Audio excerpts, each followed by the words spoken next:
Hey guys, so today I want to talk about something that was hard for me in the application process, and that was picking the schools to apply to. I had a hard time picking schools to apply to because I wasn't aware that there were certain schools that you could only attend if you were from that state. Like ECU, for example, you have to be a resident of North Carolina in order to get accepted there. Okay, sorry, so I ran out of time the other day, so I'm just getting around to finishing this. And I've been editing some things and saw that I missed a little bit of information. So I'm just going to go ahead and take it from here. So another thing that I wasn't aware of about differences in schools is that some schools focus more on clinical exposure and others focus a little bit more on the research side of things. I also wasn't aware that some of these schools use the grading system of pass-fail and then other schools use like letter grades, which really can affect you in the end if you're wanting to specialize, because when you apply for specialty programs, they want to see a letter grade. If they just see a pass, you don't really know where you fell in the class or how you did in school, they just know that you passed.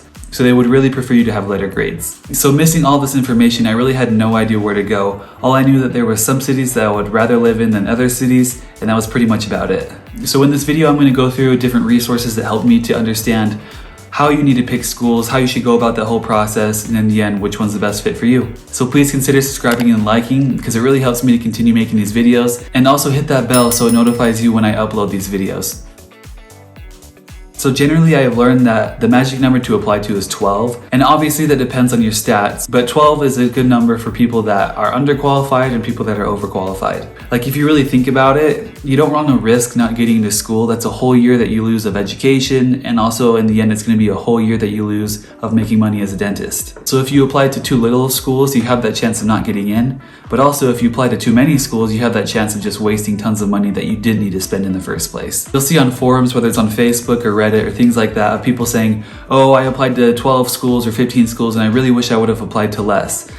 And yeah, that's great, but obviously if they already have acceptances, it's going to be easier for them to say, oh, I wish I would have applied to less to save money. With that uncertainty of not knowing if you're going to get into schools, I personally feel that it's better to apply to more schools because in the end, it's better to be safe than sorry. So within these 12 schools, you should generally aim to pick 3 to 5 schools that are safety schools. What a safety school is your stats are higher than the stats of those who are accepted into that school. So for example, if I have a 3.5 cumulative and science GPA, and the school's average accepted GPAs are 3.4, that would be a safety school. From there, I would go with 5 to 8 schools that you line up perfectly with their stats. So again, say I have the 3.5 GPA, the average GPA of those who are accepted at that school would be around the 3.5 range. And from there are 2 schools that are reach schools.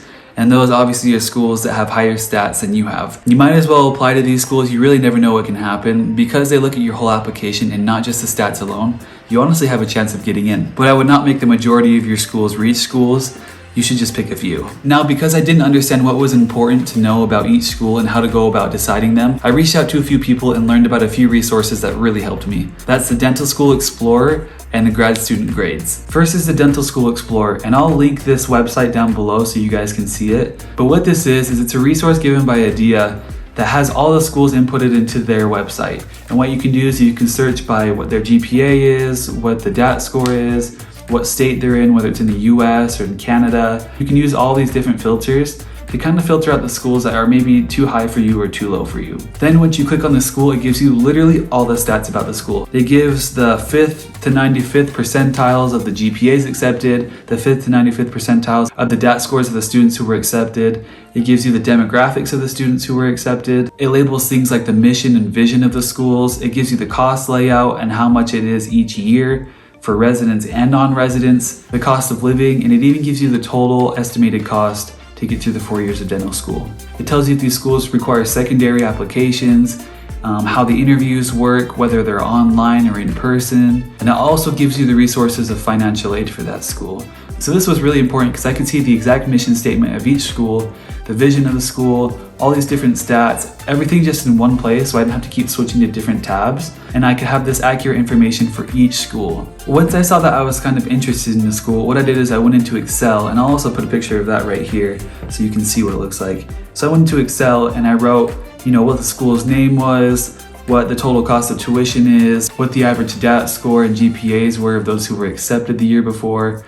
I did their prerequisites, prerequisites that I haven't done yet that I would need to complete, how many letters of recommendation and who those should be from, Just general information like that, so I could see personally how I lined up with each one of these schools. Then once I kind of saw the general stuff about each school, and if I would like to live in that place or not, what I did is I went into the website called Grad School Grades, and I'll also link that below. What Grad School Grades does, it takes students that have actually gone to that school and gets their experiences from it. What they liked about the school, what they didn't like about it, what they wish they would have known before they went to the school. It's really cool because it comes from actual students. You don't have to rely on random things on Reddit where people that don't even go to the school are talking bad or good about a school. It's from the actual students. What's cool about this resource too is it gives you stuff about the application, but it also gives you other stats about the school, for example, what they do clinically. So it tells you on average how many extractions a student does, how many root canals a student will do, how many crowns a student will put in, so you can see how each school stacks up to each other.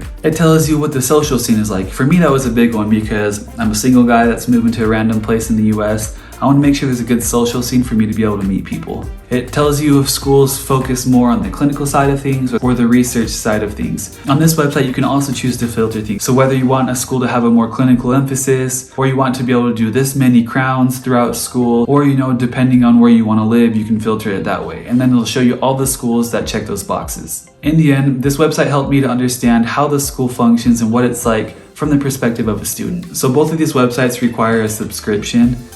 Dental School Explorer I think was $25 for a whole year, so not bad at all. And then Grad School Grades costs $50 for a year subscription.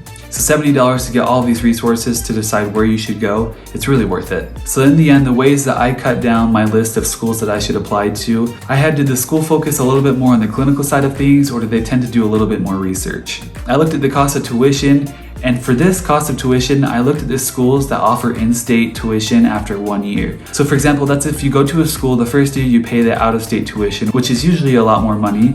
But then after that first year, you can apply for residency in a state, and then you can get the in-state tuition for the rest of the 3 years. Then I looked at the cost of living. How much does it cost to actually live in the state? Is the housing, food, gas, is all that stuff really expensive, or is it pretty affordable? Then kind of hand in hand with cost, I looked at location. Would I really see myself living there? Is it too cold or is it too hot? Would I have a good time living there, or would I just be more stressed? I looked at the spaces at each school.